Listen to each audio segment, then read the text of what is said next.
Indians almost barf at the thought of eating insects. But guess what? Insects are a part of traditional cooking in certain parts of India.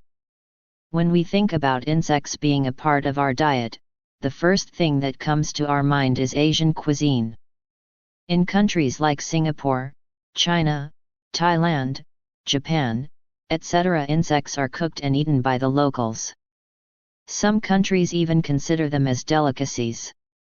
Most people know red ants as tiny creatures whose bite can leave you squirming in pain.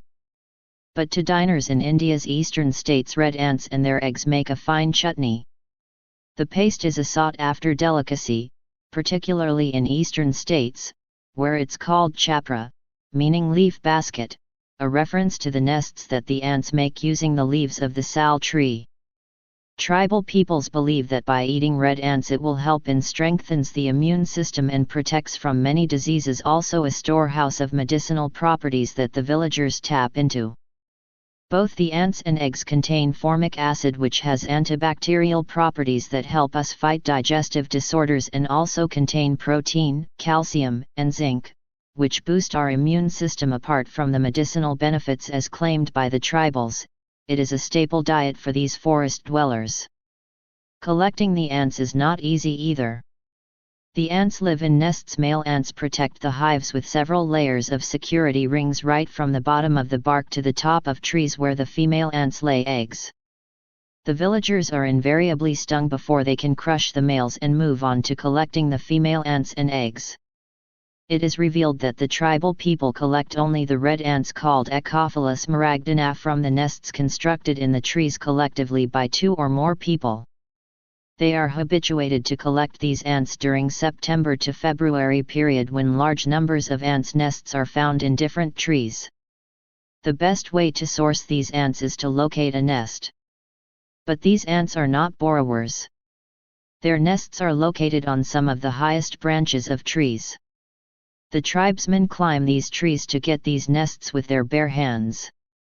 The ants and eggs are then crushed with a mortar and pestle with garlic, chilies, ginger, sugar, and salt to make a paste-like chutney. The chutney has a great role to play in celebrations and is relished by the members of the tribe. The chutney is an explosion of hot and sharp flavors. The key to making a good chapra is to the perfect egg-to-ant ratio. Eggs and ants are ground with tools made of stone. The goop is allowed to dry and is then mixed with tomatoes, coriander, garlic, and salt. After carefully blending all of these ingredients, you get a bright orange-colored chutney. Chapra is really sharp in terms of flavors. The spice and tanginess of the chutney are so intense that it almost seems as if ants are biting your tongue gently. The locals seem to enjoy the chutney with a glass of chilled beer. The tribal people love sharing this delicacy with people and have started packing the chutney in sal leaves. These packets are sold at tourist hotspots in the area. People are used to keep the sun-driedants in containers for selling the same in high price during other months of the year when these ants are not found in forest. The people are accustomed to sell the live dried and readily consumable ants in the market and are in high demand. Leave your comments below on ants chutney. Take care and be safe. Bye.